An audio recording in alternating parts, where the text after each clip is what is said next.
Bienvenue sur le site de Charente Libre pour la présentation du match Soyaux-Lyon qui a lieu dimanche. Bonjour. En présence de Sébastien Joseph, l'entraîneur. Avant de parler du match, on va revenir sur le match contre Reims qui vous a vu perdre pour la première fois à domicile. Oui. Voilà, c'est une première déception dans ce début de championnat. C'est, on va dire, notre première grosse contre-performance, même si voilà, il y avait des résultats qui ne donnaient pas forcément toujours satisfaction, mais qui étaient, on va dire, somme toute, dans une logique de points. Là, c'est vrai que c'est une grosse contre-performance à domicile, qui plus est contre un adversaire qui était largement prenable, et avec une prestation, je dirais, qui laisse beaucoup de frustration et effectivement de déception à la fin de ce match, puisqu'on estime qu'on a mis beaucoup de choses pour pouvoir l'emporter. On s'est créé beaucoup d'occasions. Malheureusement, on n'a pas réussi à mettre les nombreuses opportunités qu'on a eues. Et avec le peu d'incursions que Reims a fait dans notre moitié de terrain, ils ont su être efficaces une fois. Et après, on connaissait les caractéristiques de cette équipe rémoise, qui est un bloc très solide, très compliqué à manœuvrer, avec de grosses qualités défensives. Voilà, avec un but d'avance, ça rendait les choses encore plus compliquées. Et elles ont su bien maintenir ce but jusqu'à la fin. Et voilà, donc après, c'est aussi une axe de motivation pour la suite de la saison, pour le travail qu'on doit réaliser. Et puis ça montre qu'en ayant peu d'occasions et en passant peu de fois le milieu de terrain, on pouvait gagner des matchs, ce qui est de bon augure pour le match qui va venir ce week-end. Bon, ok. Voilà. Ouais, parce que le match qui vient, c'est pas vraiment le match fait pour travailler l'attaque. Mais non, c'est un match c'est la configuration qui est radicalement opposée à celle qu'on vient de faire. Un match où on va devoir être plutôt en bloc bas, beaucoup défendre, mettre énormément de solidarité pour être combatif, être présent dans les duels et essayer de repousser les assauts lyonnais. Et puis exploiter les situations de contre qu'on va pouvoir avoir, jouer rapidement et intelligemment vers l'avant, et puis surtout utiliser intelligemment le ballon, parce que contre une équipe qui a près de 80% de possession de balle, voilà, il faut vraiment savoir utiliser intelligemment ces 20%. Dijon cette année a réussi à faire un petit exploit en faisant 0-0 contre Lyon. Ouais, tout à fait. Justement, c'est un match que tu as regardé, sur lequel tu vas t'appuyer pour préparer ce match. Forcément, c'est un match qui est une source d'inspiration.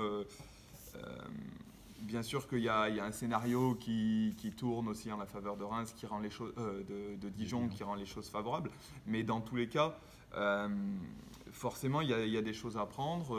Et voilà, il y a eu dans l'animation défensive, dans la solidarité, dans la combativité, ce qu'on évoquait à l'instant, qui a été extrêmement intéressant et sur lequel il faut s'inspirer. Ça montre aussi que justement cette équipe lyonnaise n'est pas, je dirais, imbattable, et que le PSG n'est pas la seule équipe capable de tenir. Même si voilà, on sait pertinemment qu'il y a une conjoncture de facteurs qui sont favorables pour que ce genre de scénario se produise. Fleury l'avait fait l'année dernière, Dijon l'a fait cette année. À nous d'essayer de mettre les ingrédients pour le faire également. Bon, même si effectivement on peut plus parler de la thèse de l'accident pour Lyon qu'au regard de ce qu'ils ont fait par la suite et ce qu'ils avaient fait avant. Ouais, tout à fait. Après, de toute manière, c'est un match dans le calendrier par lequel il faut passer. Il ne faut pas s'avouer vaincu d'avance.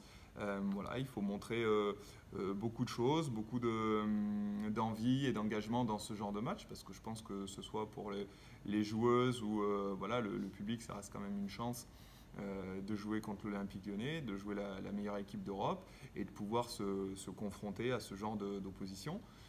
Beaucoup de joueuses sont ambitieuses, que ce soit sur le plan personnel de leur carrière. C'est aussi dans ce genre de match qu'on va pouvoir montrer notre niveau, ce qu'on est capable de faire. On veut se confronter aux meilleures joueuses possibles et avoir les meilleures oppositions. C'est à travers aussi ce genre de match qu'on va pouvoir montrer les vertus et les qualités qu'on a pour essayer d'embêter cette équipe lyonnaise. Effectivement, c'est un match, même si a priori on connaît l'issue, enfin en tout cas chaque année Lyon vient battre Soyo et un match aller-retour. Mais les filles ont quand même envie de faire le meilleur match possible et en plus il va y avoir du monde, donc c'est quand même un match de gala, c'est un match à part malgré tout, quoi. C'est pas un match de gala, hein, ça reste un match de championnat et comme tout match de championnat, en tant que compétitrice, on se doit d'arriver le plus motivé, le plus sérieux et le plus déterminé possible pour essayer de prendre des points. Et on sait très bien que malgré tout, sur 90 minutes, tout est toujours jouable, réalisable, que la solution la plus facile au départ, c'est d'essayer de tenir et de maintenir ce zéro le plus longtemps possible et d'exploiter les situations de contre. Maintenant, on sait qu'offensivement, on aura aussi des situations et des coups à jouer. Donc, ce n'est pas parce qu'un but peut arriver qu'il faut être pour autant abattu et lâché, parce qu'on aura aussi des situations offensives à jouer. Après, effectivement, il faut rester combatif, il faut rester solide, il faut rester concentré, parce que c'est une équipe où si elle commence à avoir après 3-4 buts d'avance, forcément c'est très compliqué. Mais voilà, c'est une équipe qui peut être embêtée aussi, même si Reims a perdu contre Lyon. Ils ont été aussi capables de marquer 3 buts, donc ça montre que voilà, il y a aussi offensivement des choses à faire.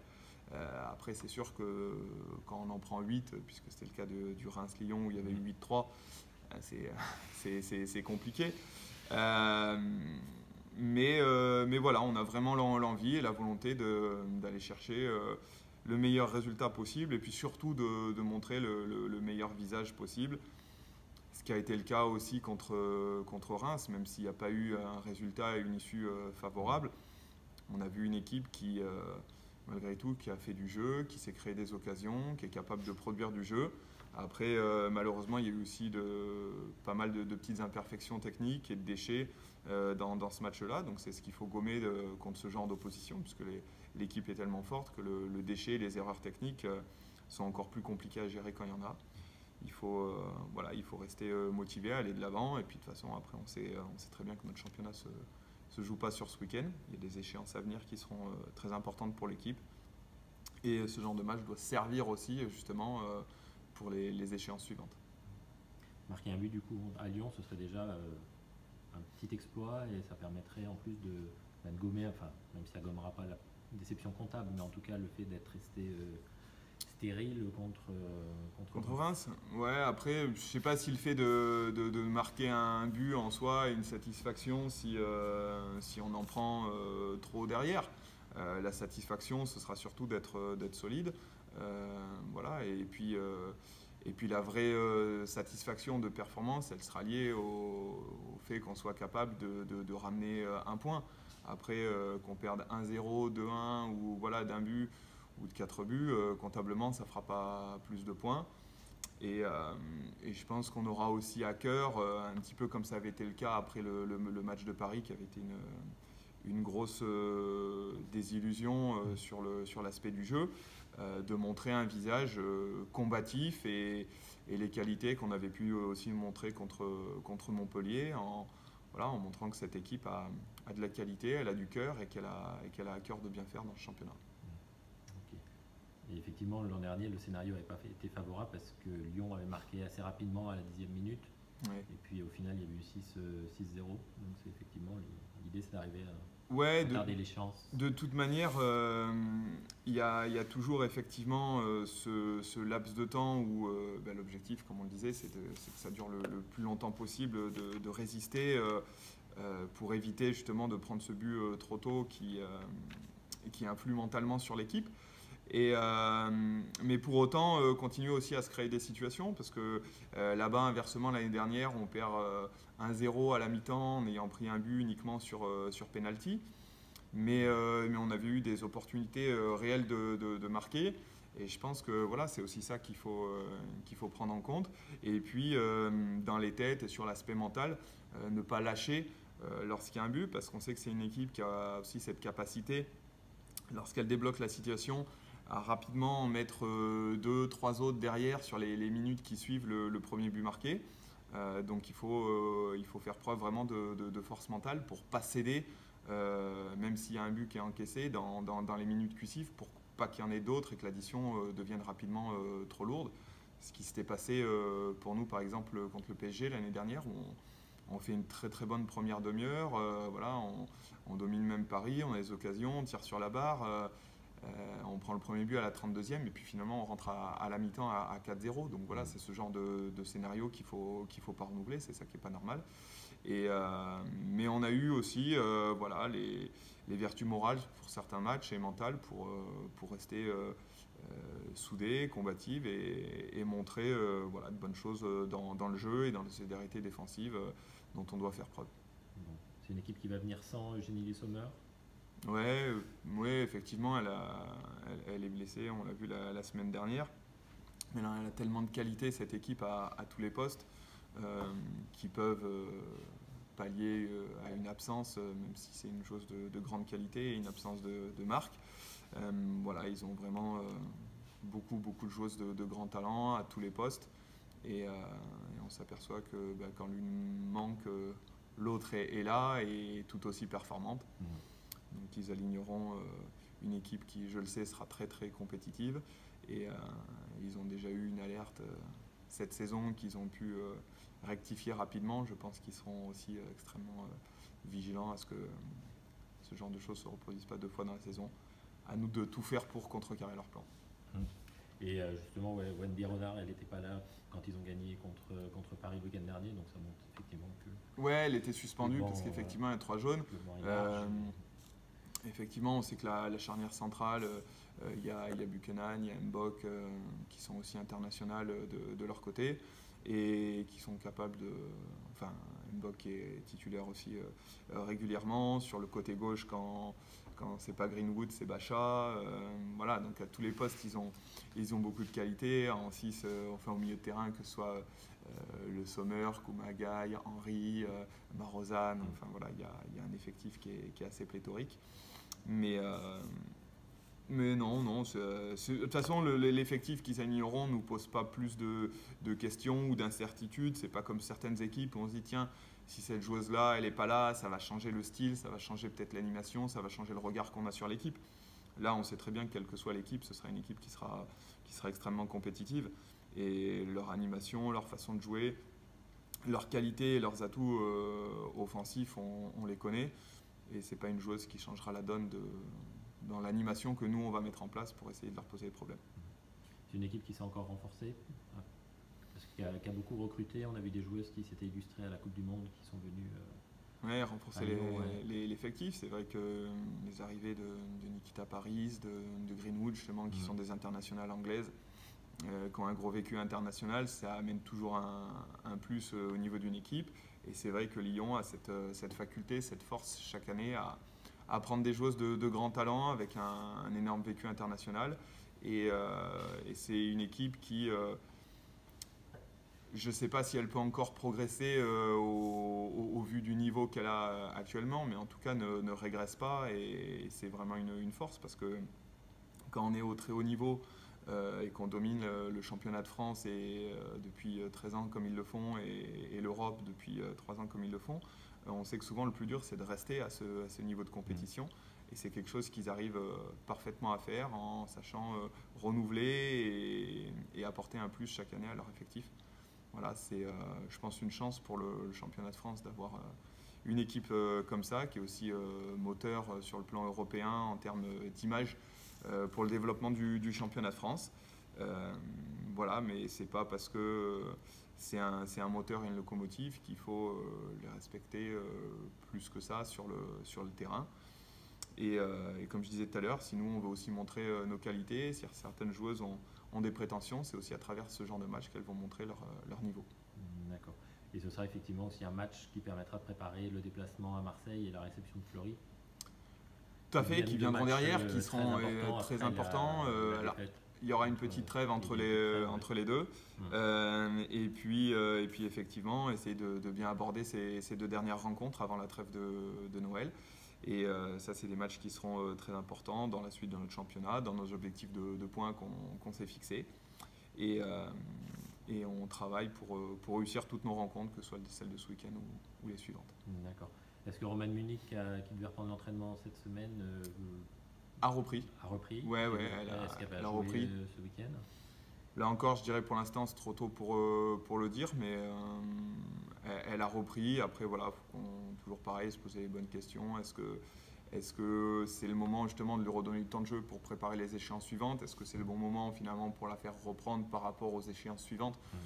Voilà, ce sera aussi une discussion avec elle sur ses sensations qu'elle a eues cette semaine en phase de reprise. Mais dans tous les cas, nous, voilà, on sait que Cassandra, si c'est elle qui doit jouer, a fait un bon match la semaine dernière, elle a fait ce qu'elle a eu à faire et on a toute confiance voilà, dans notre effectif. On a des absences, on le sait, à différents postes, mais on a des joueuses qui sont capables d'y pallier aussi. On a vu que l'équipe de la semaine dernière, même s'il y avait des absences comme Anissa, comme Aurélie, comme Siga, etc., on a eu quand même une équipe de qualité et compétitive. Elles seront de retour, celles Anissa, Aurélie Non, je pense pas. Je pense pas. Forcément. Non, pas aujourd'hui. Pas aujourd'hui. Voilà. Après, là encore, je dirais que ça peut changer en fonction d'un avis médical et des sensations de la joueuse. On se laisse toujours jusqu'au vendredi, surtout qu'en plus là le match est dimanche, donc on fait même entraînement samedi matin et demain les joueuses sont au repos, donc on se laisse vraiment jusqu'à samedi pour réfléchir à toutes les possibilités qu'on peut avoir. Et puis même sur le système de jeu, effectivement la présence ou l'absence de certaines joueuses peut nous faire modifier notre système ou notre réflexion qu'on aura sur l'entame du match. Mais non, je pense qu'il faut vraiment avoir confiance dans toutes les joueuses. Comme on l'a dit, on a un effectif de qualité, on a une certaine profondeur de banc pour pouvoir pallier à des absences. Alors pas 10 non plus, hein, on n'a pas 30 joueuses sous contrat, mais suffisamment pour pouvoir pallier à certaines absences. Et puis je pense que le public se doit aussi de soutenir cette équipe qui fait les efforts, qui porte le maillot avec fierté et qui aura à cœur de faire une bonne performance contre Lyon. Et là encore, on sait qu'on aura besoin du soutien vraiment inconditionnel de tout le monde pour pousser vraiment l'équipe à se surpasser, parce que c'est des matchs qui sont aussi très très sollicitants sur le plan physique et athlétique. Et voilà, c'est vrai que d'avoir le soutien et de sentir une ferveur au niveau du public, ça donne, on va dire, des forces supplémentaires dans ce genre de match. C'est vraiment important. Très bien, merci.